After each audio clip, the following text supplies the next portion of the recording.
Oi, meus amores, tudo bom com vocês? Hoje nós vamos conversar sobre Eliphas Lévy, né? Um esoterista francês, poeta e autor de mais de 20 livros aí. Depois da vinheta, é claro.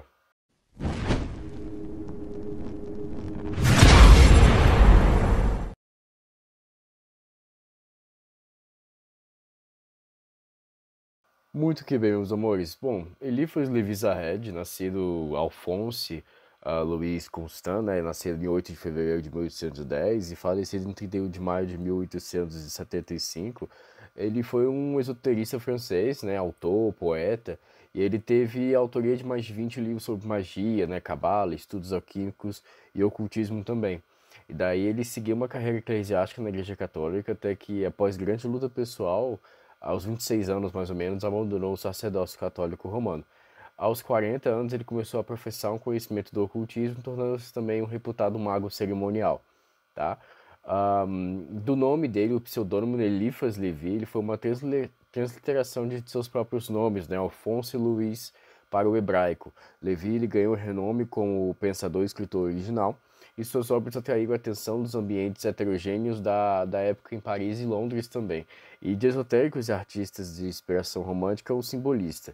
Ele também expressou sua independência ao deixar a loja maçônica do Grande Oriente, né? Acreditando-se que era uma forma de secularização moderna, onde o conhecimento dos significados originais dos símbolos e rituais foi perdido, né? Foi deixado. E aonde ele diz que deixei de ser maçom de uma vez porque os maçons excomungados pelo Papa não acreditavam em tolerar o catolicismo, né? Muitos autores influenciaram o desenvolvimento político, ocultista e literário de Constant, né? No caso, Eliphas Lévy ali, como o monarquista francês Joseph de Maistre, que cita em muitas partes de seu dogma El Ritual de Haute Magie, Paracelsus, Robert Fludd, né, Swedenborg, Fabre d'Olivet, Rosa Cruzes, Platão, Raymond Lull e outros esotéricos ali da época. Constant era filho de um sapateiro em Paris e em 1832 ingressou no seminário de São Sulpício para estudar para entrar no sacerdócio católico romano como subdiácono e foi responsável pelo catecismo. Mais tarde também foi ordenado diácono, permanecendo clérigo pelo resto da vida. Uma semana antes de ser ordenado ao sacerdócio, ele decidiu deixar o caminho sacerdotal, mas o espírito de caridade e a vida que teve no seminário o acompanharam pelo resto de sua vida, e depois ele escreveu que havia adquirido uma compreensão de fé e ciência sem conflitos. Daí, em 1836, meus amores, ao deixar o caminho sacerdotal, ele provocou a ira de seus superiores, onde ele havia se comprometido com votos permanentes de castidade e obediência como subdiácono e diácono, retornar à vida civil, e foi particularmente doloroso para ele, onde ele continuou a usar roupas clericais, as batinas, até 1844. E daí as possíveis razões que levaram à saída de Levi do seminário de Saint-Sulpice em 1836 estão expressas na citação de White, né? Onde ele fala que ele era deficiente dos dons do silêncio, descontentamento da autoridade, foi marcado por várias verificações, terminando finalmente sua expulsão do seminário. E tal é a história, pelo menos, mas uma alternativa diz mais simplesmente que ele abandonou a carreira sacerdotal consequências de dúvidas e escrúpulos, né? Ele teve que evitar a pobreza extrema ali, trabalhando como tutor em Paris, e por volta de 1838 ele conheceu e foi influenciado pelas opiniões do místico Simon Ganot, e por ter sido através das reuniões de Ganot, ele também conheceu Flora Tristan. Daí, em 1839, um ano depois, ele ingressou na vida monástica na abadia de Solesmes, e não conseguiu manter a disciplina e abandonou o mosteiro. Ao retornar a Paris, ele escreveu La Bible de la Liberté, né, a Bíblia da Liberdade, que resultou em sua prisão em 1841. O Eliphas Lévy Circle, né, que foi uma associação ali criada em 1º de abril de 1975 ali, dá o seguinte resumo do casamento e paternidade de Lévy, abre aspas. Aos 32 anos, ele conheceu duas jovens que eram amigas, Eugénie e Noémie Cardiot. Apesar de sua preferência por Eugénie, ele também caiu no encanto de Noémie, com quem foi obrigado a se casar em 1846 para evitar um confronto com o pai da menina. E 7 anos depois, Noémie fugiu do lar conjugal para se juntar a um marquês de Monteferrier, e em 1875 o casamento foi anulado. Desse casamento nasceram vários filhos, em particular gêmeos que morreram logo após o nascimento, né? Nenhuma dessas crianças atingiu a idade adulta. a pequena Marie, por exemplo, que morreu quando ela tinha 7 anos. Levi teve um filho ilegítimo com Eugenie, nascido em 29 de setembro de 1846, mas a criança nunca levou o nome de Levi. No entanto, ele conheceu seu pai, que viu que ele foi educado, e nós sabemos de fontes confiáveis que os descendentes desse filho hoje vivem entre nós, na França, né? Vale a pena também a gente ressaltar justamente um escrito, né, do início do século XX ali de White. Ele descreve o casamento de Levi, né, descendência morta e possível violação da regra do seminário de Saint-Sulpice, como segue, né, abre aspas, não consegui determinar em que período ele se casou com Millie, Noemi, uma menina de 16 anos que depois ganhou fama como escultora, mas foi um jogo descontrolado e no final ela o deixou, né, sabe, foi embora.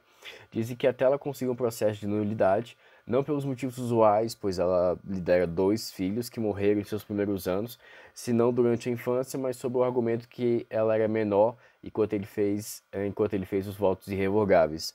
Saint-Sulpice é, no entanto, um seminário para padres seculares que não estão comprometidos com o celibato, embora a regra da Igreja Latina os proíba de entrar no estado de casados. Inesperadamente, em 1850, meus amores, aos 40 anos ali mais ou menos, Levi sucumbe a um período de crise financeira e espiritual intensificada, levando-o mais profundamente a encontrar refúgio no meio do esoterismo dos meados do século XIX ali, e do ocultismo, tá? Em dezembro de 1851, Napoleão III organizou um golpe que acabaria com a Segunda República e daria origem ao Segundo Império. Constant, né, o Levi, ele viu o imperador como o defensor do povo e o restaurador da ordem pública. No Moniteur Parisien de 1852, Constant elogiou as ações do novo governo, mas logo se desiludiu com a rígida ditadura e acabou preso em 1855 por publicar uma canção polêmica contra o imperador. O que mudou, no entanto, foi a atitude de Constant em relação ao povo. Já em La Fête d'Hier e Le Livre des Alarmes, de 1845, ele era cético quanto à capacidade das pessoas sem instrução de se emanciparem. E semelhante aos santos-simonianos, ele adotou as ideias teocráticas de Joseph Maistre para exigir o estabelecimento de uma autoridade espiritual, liderada por uma classe de elite de sacerdotes. E após o desastre de 1849, ele estava completamente convencido de que as massas não eram capazes de estabelecer uma ordem harmoniosa e precisavam de instrução. As atividades de Constant Levi refletem a luta para chegar a um acordo tanto com o fracasso de 1848 quanto as duras repressões do novo governo ali, né? Participou da Revue Philosophie et Religieuse, fundada por seu velho amigo Fauvetti, onde propagou suas ideias cabalistas pela primeira vez em público em 1855, 1856 ali, né? Notavelmente usando o seu nome civil. Levi começou a escrever Histoire de la Magie em 1860 e no ano seguinte ele publicou uma continuação do Dogme et Ritual, La Clef de Grands Mystères, a chave dos grandes mistérios, né? E em 1861, Levi revisitou Londres, voltou a Londres, onde as obras mágicas de Levi incluem Fábulas e Símbolos, as histórias e imagens, O Feiticeiro de Meudon, né, uma edição estendida de 2 romances originalmente publicados em 1847, A Ciência dos Espíritos, em 1865 também. Em 68, ele escreveu O Grande Arcano, né? Ou O Grande Segredo, ou O Cultismo Revelado. Este, no entanto, ele só foi publicado póstumamente em 1898, né, depois de sua morte ali. A tese da magia propagada por Eliphas Levi foi de grande renome, principalmente após sua morte, que o espiritismo era popular em ambos os lados do Atlântico, e a partir da década de 1850 ele contribuiu para esse sucesso. No entanto, Levi ele divergia do espiritismo e criticava, pois acreditava que apenas as imagens mentais e forças astrais persistiam após a morte do indivíduo e que poderia ser livremente manipulado ali por magos habilidosos, ao contrário dos espíritos autônomos que o espiritismo postulava. Em relação às supostas ocorrências sobrenaturais relatadas pelos praticantes do espiritismo, Levi era obviamente crédulo.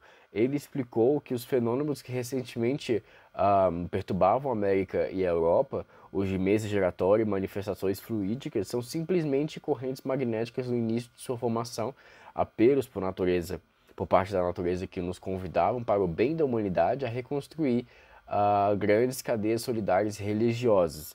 né? Seus ensinamentos mágicos estavam livres de fanatismos óbvios e mesmo que permanecessem um tanto obscuros, ele não tinha nada para vender, apesar de suas publicações. Ele se declarou um erudito pobre e obscuro que encontrou a alavanca de Arquimedes e ele a oferece a você alguns apenas para o bem da humanidade, sem pedir nada em troca.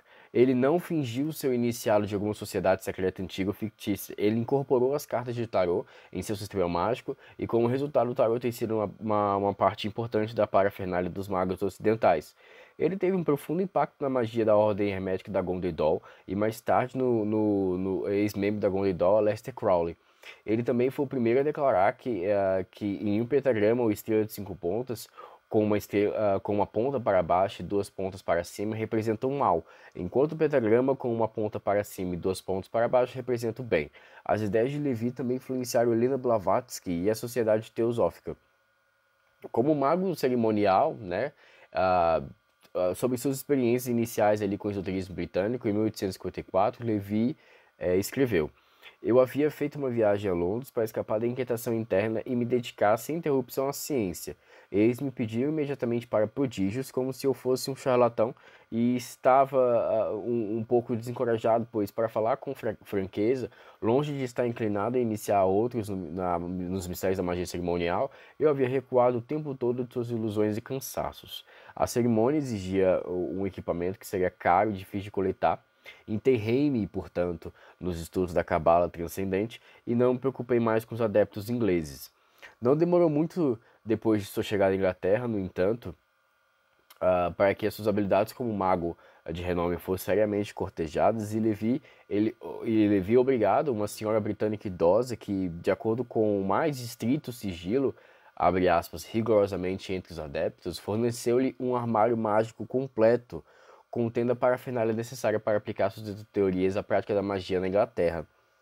A teoria da magia aqui, a gente pode começar a conversar sobre o prefácio. No prefácio da história da magia, né, enumera o que acreditava ser os 9 princípios-chave da magia como codificados no trabalho anterior a Levi, né, a doutrina e ritual da magia transcendental. E eles são: existe uma magia potente e real, cujos exageros populares estão realmente abaixo da verdade. Esse é o primeiro. O segundo é: há um segredo formidável que constitui a ciência fatal do bem e do mal. A terceira, confere a muitos poderes aparentemente sobre-humanos. A quarta, é a ciência tradicional dos segredos da natureza e nos foi transmitida pelos magos. A quinta, a iniciação dá ao sábio o império sobre as almas e plena capacidade de governar as vontades humanas. A sexta, surgindo aparentemente dessa ciência, há uma religião infalível, indefectível e verdadeiramente católica que sempre existiu no mundo, mas não se adapta à multidão. Sétima, por essa razão surgiu a religião esotérica do apólogo, Fábula e Maravilhas, que é tudo o que é possível para o profano. Sofreu várias transformações e é representada hoje por cristianismo latino sob a obediência de Roma. Oitavo, seus véus são válidos em seus simbolismos e pode ser chamado de válido para a multidão, mas a doutrina dos iniciados equivale a uma negação de qualquer verdade literal nele. E por último, não menos importante, o nono é somente a magia que transmite a verdadeira ciência. Os 3 componentes principais da tese mágica de Levi ali eram a luz astral, a vontade e a imaginação, e Levi não originou nenhum desses conceitos ocultos, né? Sobre a luz astral, White ele escreve: a luz astral, que não é nem mais ou nem menos que a força odílica do barão Carl, como o próprio escritor francês, ele admite substancialmente que, abre aspas, essa força, Levi, geralmente denomina a luz astral, um nome que é emprestado de Saint Martin e dos místicos franceses do século XVII, né? 18, 17 ali. Astral Light, né, ou a luz astral, também deveu-se às ideias do foto-hipnotizador do século XVIII e XVII ali. E Franz Mesmer desenvolveu a teoria do magnetismo animal. Ele considerou ser fluido que permeia o universo, mas é mais ativo na organização nervosa humana e permite que um homem carregado com o fluido exerça uma poderosa influência sobre o outro. E aonde o astral, tá, gente? O astral ele é um adjetivo que significa conectado a, consistindo as estrelas, né? E Levi ele usou esse termo astral não apenas como sinônimo de força psíquica ali, mas porque ele acreditava na superstição antiga e medieval da astrologia. E como o próprio Levi escreveu, nada é indiferente da natureza, um seixo, mais ou menos uma estrada, pode esmagar ou alterar profundamente a sorte dos maiores homens e mesmo dos maiores impérios. Muito mais do que a posição de uma determinada estrela, não pode ser indiferente aos destinos da criança que está sendo e que entra pelo fato de seu renascimento na harmonia universal do mundo sideral, né, no caso o astrológico. A vontade e imaginação aqui, né, como grandes agentes mágicos, eles foram afirmados 3 séculos antes de Levi por Paracelso. O mágico é uma grande sabedoria oculta, né, e a razão é a grande loucura aberta. E nenhuma armadura protege contra a magia, pois ela atinge o espírito interior da vida, e disso podemos ter certeza de que somente através da imaginação plena e poderosa podemos trazer o espírito de qualquer homem em uma imagem. E nessa conjuração, nenhum rito é necessário. Fazer círculos e espalhar incensos são mera farsa e malabarismo, de acordo com ele. O espírito humano é algo tão grande que nenhum homem pode expressá-lo. Eterno e imutável como o próprio Deus, é a mente do homem, e pudéssemos compreender corretamente a mente do homem, nada seria impossível para nós da Terra. Pela fé, a imaginação é revigorada e completada, pois realmente acontece que toda dúvida macula a sua perfeição. A fé deve fortalecer a imaginação, pois a fé estabelece a vontade, porque o homem não acreditou e imaginou perfeitamente o resultado é que as artes são incertas quando podem ser totalmente certas. Seja o objeto de sua fé real ou falso, você obterá os mesmos efeitos. Assim, se eu acreditar na estátua de São Pedro, por exemplo, como deveria ter acreditado no próprio São Pedro, eu obterei os mesmos efeitos que deveria ter obtido de São Pedro. Mas isso, no caso, é superstição, né? A fé, porém, produz milagres, e seja uma fé verdadeira ou falsa, ela sempre produzirá as mesmas maravilhas. Eliphas Levi aqui ele advertiu, abre aspas, as operações da ciência mágica não são isentas de perigo. Seu resultado pode ser a loucura para aqueles que não estão estabelecidos na base da razão suprema, absoluta e infalível. Elas podem ali excitar demais o sistema nervoso, produzindo doenças terríveis e incuráveis, que aqueles, portanto, que buscam na magia os meios para satisfazer suas paixões, detenham-se nesse caminho mortal, onde não encontrarão nada além de morte ou loucura. A tradição vulgar que o diabo acabou mais cedo, ou mais tarde, estrangulando os feiticeiros. Durante muito tempo acreditou-se que o socialista Constant ele desapareceu com o fim da Segunda República e deu lugar ao ocultista Eliphas Levi, né?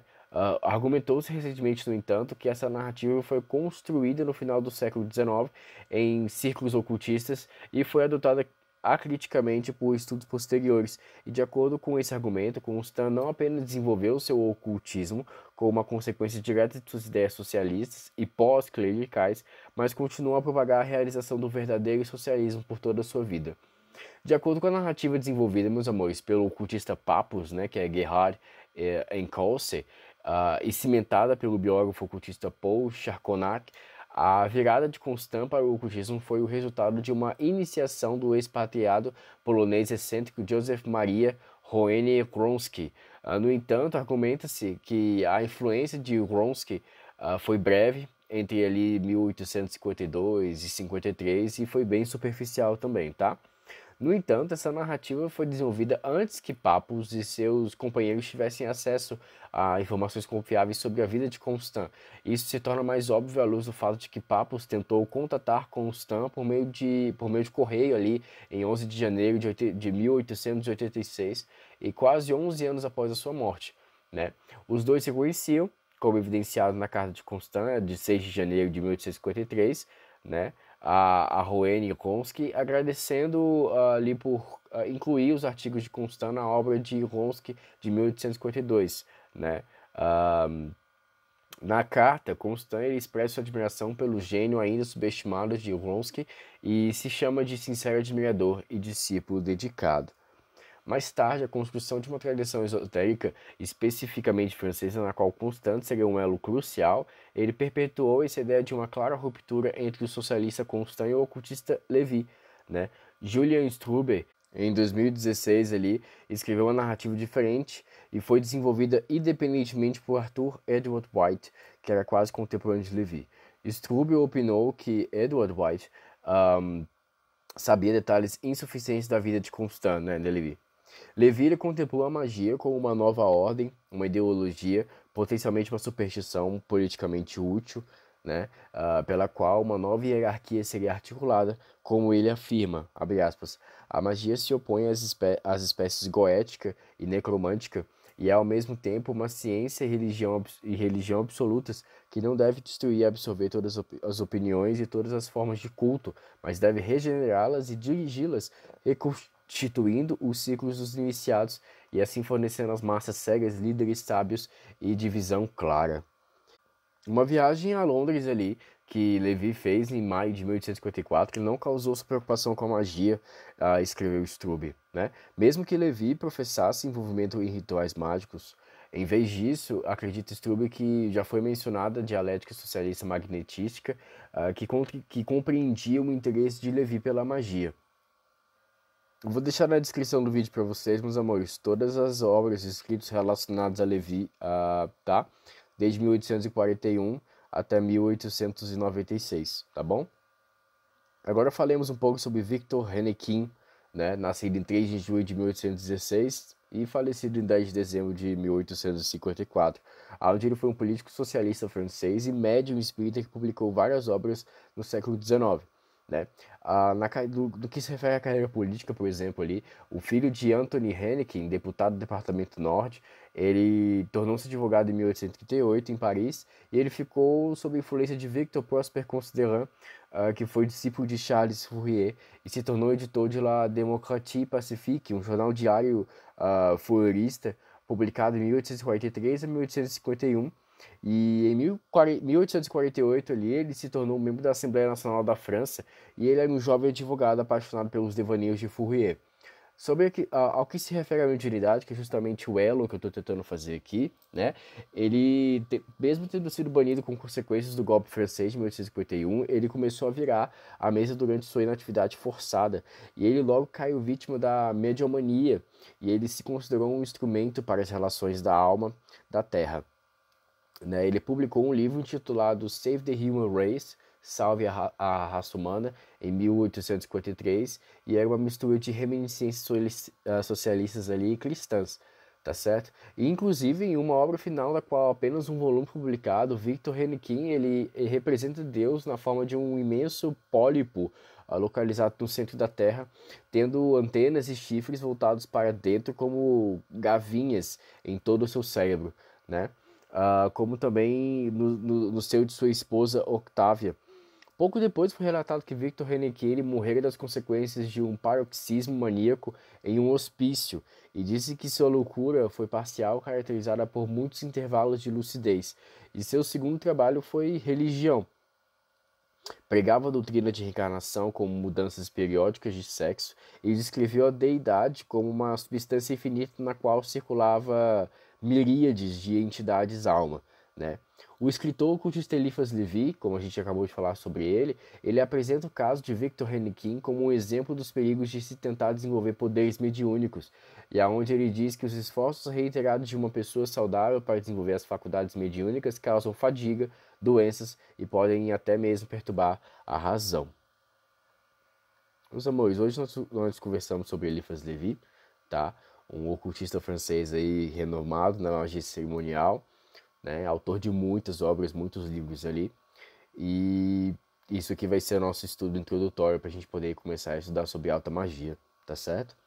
Então eu espero que eu tenha ajudado vocês, espero que tenha passado o conhecimento necessário. Qualquer dúvida é só comentar o vídeo, não se esquece de se inscrever, se gostou, dá o like e é isso. Obrigado.